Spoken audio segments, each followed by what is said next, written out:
Welcome to Michelle's Opinions. On this episode of Michelle's Opinions, we're going to talk about, is this a shift? An ME? Is dark matter discovered to be plasma? Well, I'm going to pull up this article, and amazingly enough, this article just so happens to be from 11 years ago. So we would think, in 11 years, by now this would be common knowledge to everybody. That's why I put, could this be an ME? It's food for thought. I'm going to go ahead and pull the article up so you guys can see it and allow it to read to you. And we're going to talk about it. Let's get to it. This video partly contains information that is protected under the Fair Use Act and is allowed for purposes of criticism, news reporting, teaching, and parody. Dark Matter, Plasma of Superparticles. By J. Alfred, submitted on June 15, 2008. 1. Supersymmetric plasma. It is postulated by dark plasma theory, formerly described as plasma metaphysics, that supersymmetric bulk matter or dark matter, unlike bulk matter of standard model particles in our universe, is composed of heavy negatively and positively charged particles that are similar in mass. Supersymmetric bulk matter would be composed of matter that is analogous to plasma. Instead of a plasma consisting of light electrons and heavy protons, however, this plasma will consist of superparticles of similar mass. The existence of positively and negatively charged particles of similar mass is not surprising. For example, the positively charged positron, the antiparticle of the electron, has a similar mass to the negatively charged electron. Also, included within the standard model are two types of W particles, the W end and W bosons, i.e. force particles. The particles have electric charges of +1 and -1, respectively, and have a similar mass of 80.4 GeV/c2, which makes them almost 100 times as massive as the proton and heavier than entire atoms of iron. Each particle is the antiparticle of the other. Therefore, it is not inconceivable that there could be positively and negatively charged superparticles with similar mass. These superparticles will be analogous to the charginos predicted by supersymmetry theory. Charginos and the weak force. Charginos are charged superparticles which are linear combinations of Winos and charged Higgs-Enos. Winos are the supersymmetric counterparts of W particles in the standard model. Under supersymmetry theory, the mass of W particles in the standard model, which are bosons, or force particles, are reflected as W fermions, or matter particles, called Winos. The counterpart of the Higgs particle in the supersymmetric model is the Higgs-Ino. W particles feel the weak force. The weak force appears weak in commonly observed processes, but it is not intrinsically weak.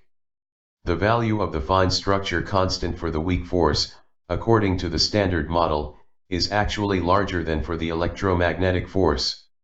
The real reason for the apparent weakness of the weak force is the large mass of the W particles, which translates into short ranges, which causes the weak force to appear weak. This mass limits the range of the weak nuclear force. The electromagnetic force, by contrast, has an infinite range because its boson, the photon, is massless. With energies greater than 100 GeV, however, the weak force acts with much the same strength as the electromagnetic force. At higher energies, the electromagnetic and weak forces unite as the electroweak force. The weak interactions involving the W end and W particles act on exclusively left-handed particles and right-handed antiparticles. In other words, W particles act on right-handed mirror matter. Dark matter. A substantial proportion of dark matter is in the form of non-standard or super plasma. Furthermore, since these particles are massive, the velocity of these particles, and therefore, the collision rate would be less. If this is the case, then these massive charged particles should form cold dark plasma that feels the weak force. Cold dark matter allows structures to be formed. Why have we not detected them? The graviton is well established in theory but has not been observed in any laboratory, neither have gravitational waves predicted by quantum field theory. Despite the operation of LIGO's, Laser Interferometer Gravitational Wave Observatory, for many years, no gravitational waves have been detected. Similarly, waves emitted by bulk matter comprising of plasmas of superparticles have not been detected by our scientific instruments. This is due to the limitations of our instruments to detect them. Conclusion. It is postulated by dark plasma theory that supersymmetric bulk matter or dark matter consists of non-standard, or super, plasma which radiates energetic waves. These postulated super waves or S waves are currently not directly measurable by our scientific instruments.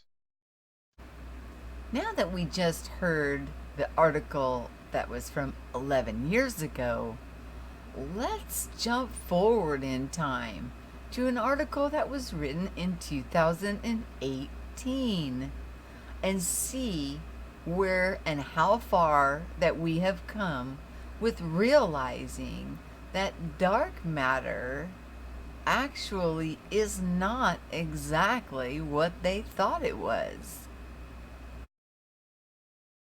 The case against dark matter. Eric Verland's theory of emergent gravity is proof that not all physicists believe dark matter is necessary to explain the cosmos. By Tyler Kruger, published Monday, May 7, 2018. Zoltanvo Rose, Flickr. Albert Einstein's theory of general relativity is just over 100 years old, and so far it has predicted the interaction between celestial objects and the space-time field very well. There are a few troublesome spots, however, in which the theory of general relativity doesn't agree with quantum mechanics. These gaps have confounded researchers for decades, and have sprouted a handful of hypotheses attempting to explain the dissonance. Dark matter and dark energy are the prevailing stand-in answers for this problem, but they are, as of yet, merely stand-ins. And there are some physicists that do not buy into these explanations. Eric Verland, a professor of science mathematics and informatics at the University of Amsterdam, is one of them. He's developing a theory that takes another look at the mechanics of gravity, and it seems to have struck a nerve in the world of physics. Eric Verland, theoretical physicist at Amsterdam. Eric Verland, Wikipedia. Emergent gravity, as Verland calls it, is the idea that gravity is not a fundamental governance of our universe, but instead a reaction to the makeup of a given environment. Rather than thinking of gravity as a fundamental force, something that just is it possible that gravity is actually the result of the positions of quantum bodies, similar to the way temperature is derived from the motions of individual particles? Einstein's theory can be viewed as being derived from a more microscopic picture, Verland says. In particular, what we learned about black holes is that Einstein's theory looked more like the laws of thermodynamics, and the laws of thermodynamics we know can be derived by thinking about the microscopic constituents that are describing matter. Verland focuses on quantum interactions to explain the dissonance between general relativity and quantum theories. His theory has a long way to go before completion, but so far it has held up well and has made some strong arguments, particularly against the idea of dark matter. The galaxy rotation problem. Physicists are painfully aware of the fact that spiral galaxies are spinning faster than they should be, given the amount of matter and therefore, gravity they contain. At the speed that some of them are spinning, current theory says that the stars, planets, dust, and other matter should be flung off into space. Because they are not, physicists have hypothesized that dark matter we cannot see or otherwise detect is causing the extra gravitational pull, keeping these galaxies together. This matter is said to account for about 25% of the universe, but Verland believes that there may be another answer that can account for the deviations between the expected and observed rotation curves. What is observed is that the deviations that we see in the rotational curves of galaxies, which is just derived by looking at the matter that we see, always seems to occur at one particular acceleration, he says. That particular acceleration happens to play an important role in the relationship between a galaxy's distance and the speed with which it's moving away from our own, which is governed by the expansion of the universe, known as Hubble's law. A 2017 paper by Alexander Colomb-Elbez in the Journal of Modern Physics outlines how the expansion rate of the universe, or h0, is linked through a new parameter, which he calls E0, is linked to the rotation curves of galaxies measured by astronomers. The rotation curve of the galaxy M33 shows the rotational velocity of the galaxy as a function of distance from the center. The measured values clearly deviate from the expected curve, if the only matter in the galaxy were the visible matter in the disk. Thus, astronomers have long posited that additional material, dubbed dark matter, is responsible for the curve. Stefania De Luca, Wikipedia. Verland believes that this is an indication that he is onto something. That fact kind of hints that it has something to do with the Hubble expansion of the universe, which at present is due to the presence of dark energy, he says. The Hubble constant describes the observed accelerating expansion of the universe. This acceleration is unexplained, but has been attributed to dark energy, which Verland says can be used to explain away the idea of dark matter. Dark energy is quite an important part of my theory, Verland says. I don't do away with everything that's called dark, I just explain what is what we now call dark matter by thinking about what the influence of dark energy would be, and that dark energy actually gives the same effect. It should be noted that Verland is tackling the problem with dark matter from a specific point of view as a string theorist and is working to fit it into that perspective. Mark van Ramsdonk, a professor of physics at the University of British Columbia, says that this method should be approached with caution. This possibility is intriguing, but as far as I'm aware, it's not based on a precise model that is mathematically consistent, van Ramsdonk says. Rather, he's using his intuition to piece together a set of ideas and provide a story for how things might work. He is a very accomplished physicist, so I think his intuition is worth paying attention to. Early days so far, the ideas that Verland confidently stand by have proven to be mathematically and observationally valid, at least, as far as galaxy rotation curves go. The real project will be building a theory that describes more than the rotation of galaxies. Sabine Hassenfelder, a research fellow at the Frankfurt Institute for Advanced Studies, says that a major challenge will be describing the evolution of the early universe. Currently, theories that incorporate particle dark matter correctly predict the observed temperature variations in the cosmic microwave background. Unfortunately, Verland's emergent gravity model does not allow the necessary analysis to prove its validity, at least not yet, she wrote in a Forbes article. Verland is aware of the young theory's shortcomings, but is confident that he can address them in the future. I only focused mostly on trying to explain these rotation curves, but dark matter has been used in many other parts of trying to understand the early universe, Verland says. I have to develop an explanation of how galaxies form, but also these fluctuations in what we see in the cosmic microwave background. If I want to describe the evolution of the universe, I have to calculate much more what is happening on longer time scales. That is the next step for me. Searching for support pitching this idea around the world has been quite a task for Verland. Given that the idea goes so strongly against popular belief, he has only a handful of allies even amongst his own teammates. I have to sell my ideas to various audiences, not just to cosmologists and people that are dealing with dark matter in other ways, but also my string theory colleagues, he says. I think people are slowly starting to see the advantages of the logic of my reasoning. There is a lot of work still to be done, but I think this is a better theory than to just assume that there is dark matter. Because if dark matter has so many forms in which people can imagine it's there, and there are a zoo of those theories and nobody really knows which one it is, maybe all of those are wrong indeed. Regardless of how Verlin's theory fares overall in the pursuit of understanding, the outcome has some exciting prospects. In any case, trying to understand the implications of these new connections between gravity and quantum entanglement is very exciting, and many of us are working hard to see where this will lead, Van Ramsdonk says. Even if Verlin's specific explanation for dark matter doesn't turn out to be correct, we are already learning new things about gravity and black holes, and I'm optimistic that we will learn something exciting about cosmology, dark energy, or the Big Bang.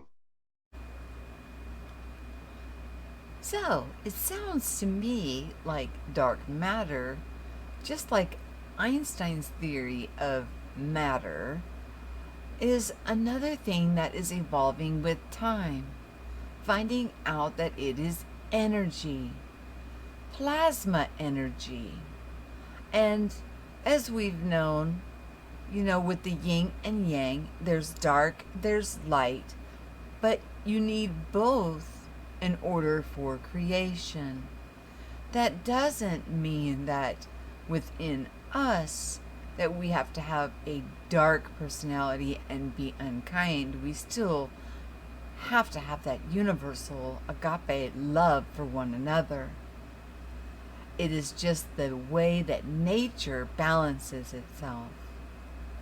Something else that drew my attention here was the way they talked about microwave. Well, we all have a microwave in our kitchen. And just think, microwaves. Also then will grow to macro waves. So as we're going through these energies, this plasma, this expansion that is going on, the discoveries are becoming more apparent. They're unable to hold up the old theories as the new information is coming in waves. So as we're going through this process, and just like a microwave starts when you put the food in it, it will start to cook it from the center. The work starts within us first. And once we're centered and balanced, then it heats the entire meal, which means then we're able to share it with other people. The light that is beaming from within us then illuminates, and it's contagious. Like making popcorn. You have the kernels in there, and this can be done in the microwave too, and you hear the first few just starting to pop, pop, pop. And then all of a sudden it's pop, pop, pop, pop, pop, pop, pop, pop, pop. That seems to be how it's working here. Starting with the microwaves of the plasma energy coming in for this restoration period, shifting us. New understandings are coming in.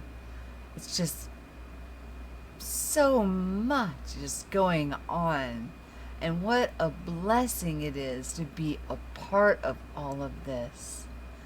But as the others, first ones start to pop, it's contagious. And then next thing you know, everybody's popped. And they're understanding how we are all in this together as sovereign free will beings, but with the respect and the universal love for one another.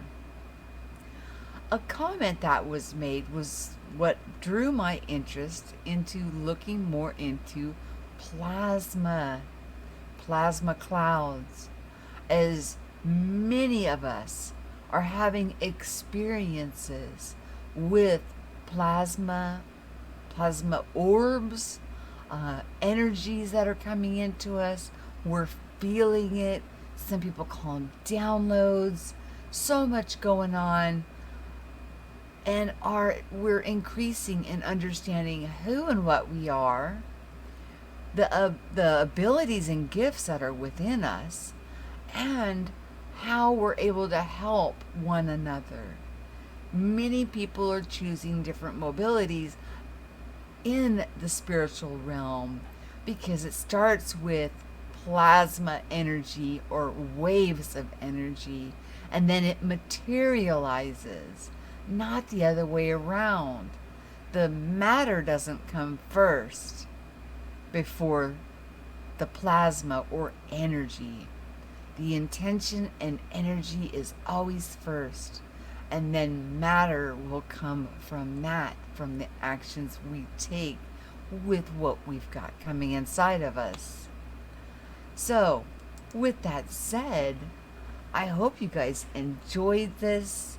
It's an educational um, process. The links are in the show more notes, so you can look into those and move forward into any direction you want to. If this is something you're interested in, I will continue to go on with looking into plasma, as I've seen many plasma clouds, I've seen many anomalies, and they just don't stop. It's just wonderful. It's absolutely wonderful. Um, I wanted to give you a heads up. Looks like Eileen will be joining me soon. As soon as we can fit it into our schedules, she'll be on. I'm going to try and talk to Liera, as she has learned some matrix codes, so we can help with the algorithm to learn the things that we want it to know. Because, as she says, it's like a baby, and they're coming in. YouTube is bringing in this beta, and it's a whole new system, but it's got a list of keywords that it's to push aside. But she's figured out a way of reprogramming it. So if we're able to do that, why not try it? So you can find that on her page, and on my home page. She's on the top of the list on the right hand side, with the reprogram codes to help the algorithm to learn.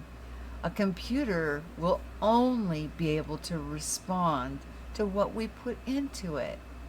So, with that said, these codes could possibly hold the key to helping this beta system learn in a different way, rather than shutting down certain loving words and kindness and sharing what we've got going on.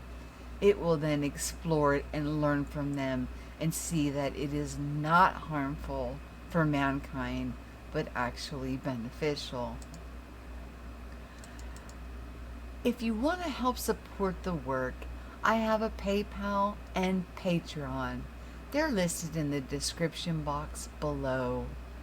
Any help is greatly appreciated. And always, always share what you know, so we can all listen and grow. Have yourself a wonderful day. The next post it looks like I'll be working on will be 5th, 6th, and 7th and above density. What do we look like? What happens? And why it's so wonderful to be in a physical body where we can taste, touch, smell, and have our senses. But remember, we're sixth sense beings, not 5. Have yourself a wonderful day. I will talk to you soon. I wanted to add one more thing.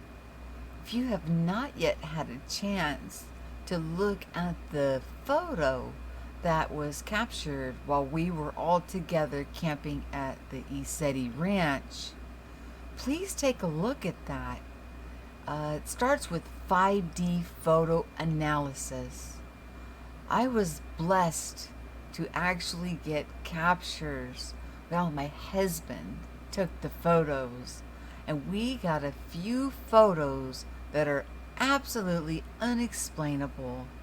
And it was broken down because he explained that we're taking an image of a 3D image and it condenses it to a 2D, and through the process of authenticating the photo that it was real and then breaking down the different layers, he saw so much, much more than I could ever, have pulled out myself.